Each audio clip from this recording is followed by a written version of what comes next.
Next ಹೆಗ್ಗಣ ಮುದ್ದು ಅಂತ ಒಂದು ಸಿನಿಮಾ ಇದೆ. ಮೋಸ್ಟ್ಲಿ ಕೊನೆ ಸಿನಿಮಾ ಆಗ್ಬೋದು ಅದು ನಿರ್ಮಾಪಕನಾಗಿ. ಯಾಕೆಂದ್ರೆ ನನಗೂ ಸುಸ್ತಾಗುತ್ತೆ. ಧನಂಜಯ ಜಾಸ್ತಿ ಸಿನಿಮಾ ಮಾಡ್ತಿರ್ತಾನೆ, ಹಂಗಾಗಿ ಜಾಸ್ತಿ ಪ್ರಾಬ್ಲಮ್ಸ್ ಬರ್ತಾ ಇರುತ್ತೆ. ಅದನ್ನೇ ಹೇಳಿದ್ದು ನಾನು, ದೇ ಶುಡ್ ಅಪ್ರಿಷಿಯೇಟ್. ಅಂದರೆ ನಾನು 2021 ಬಡವರಾಸ್ಕಲ್ ಅನ್ನೋ ಒಂದು ಸಿನಿಮಾದಲ್ಲಿ ನಿರ್ಮಾಪಕ ಆಗಿ ಗೆಲುವು ನೋಡಿದವನು. ಅದುವರೆಗೂ ನಾನು ಕೊಟ್ಟಿರೋ ಏನು ಕೊಡ್ತಾರೆ ಅದನ್ನು ಇಸ್ಕೊಂಡು ಕೆಲಸ ಮಾಡಿರೋನು. 2021ರಿಂದ ಇವತ್ತು 2026 ನಾನು ಎಷ್ಟು ಜನದ ಜೊತೆ ಕೆಲಸ ಮಾಡಿದ್ದೀನಿ, ಎಷ್ಟು ಅಟೆಂಪ್ಟ್ಗಳು ಮಾಡಿದ್ದೀನಿ. ನಟನಾಗಿ ಬಿಟ್ಬಿಡಿ, ಅದು ಮತ್ತೆ ಇನ್ನೊಂದು ಚಾಪ್ಟರ್, ಅದು ಆಮೇಲೆ ಮಾತಾಡ್ತೀನಿ. ನಿರ್ಮಾಪಕ ಆಗಿ ಎಷ್ಟು ಅಟೆಂಪ್ಟ್ ಮಾಡಿದ್ದೀನಿ ನಾನು. ಬಡವರಾಸ್ಕಲ್, ಹೆಡ್ ಬುಷ್, ನನ್ನ ಸಿನಿಮಾಗಳು, ಟಗರು ಪಲ್ಯ, ಮತ್ತು ನಾನು ಹೇಳ್ತಿರೋದು ಟಗರು ಪಲ್ಯ ಹೊಸ ನಿರ್ದೇಶಕ, ಹೊಸ ಟೀಮು ಎಲ್ಲರೂ. ಆಮೇಲೆ ನನ್ನ ಪ್ರೊಡಕ್ಷನಲ್ಲಿ ಬಂದಿರೋರೆಲ್ಲ ಹೊಸ ನಿರ್ದೇಶಕರೇ.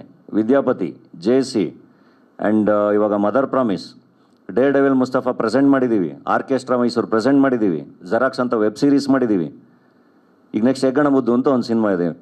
ಮೋಸ್ಟ್ಲಿ ಕೊನೆ ಸಿನಿಮಾ ಆಗ್ಬೋದು ಅದು ನಿರ್ಮಾಪಕನಾಗಿ. ಯಾಕೆಂದ್ರೆ ನನಗೂ ಸುಸ್ತಾಗುತ್ತೆ. ನಾನು ಆ್ಯಕ್ಟ್ರಾಗಿ ನಾನು ಎಂಜಾಯ್ ಮಾಡಬೇಕು ಲೈಫ್ನ. ನಾನು ಇದೇ ಕೆಲಸ ಮಾಡ್ಕೊಂಡು ಕೂತ್ಕೊಳ್ಳೋಕ್ಕಾಗಲ್ಲ.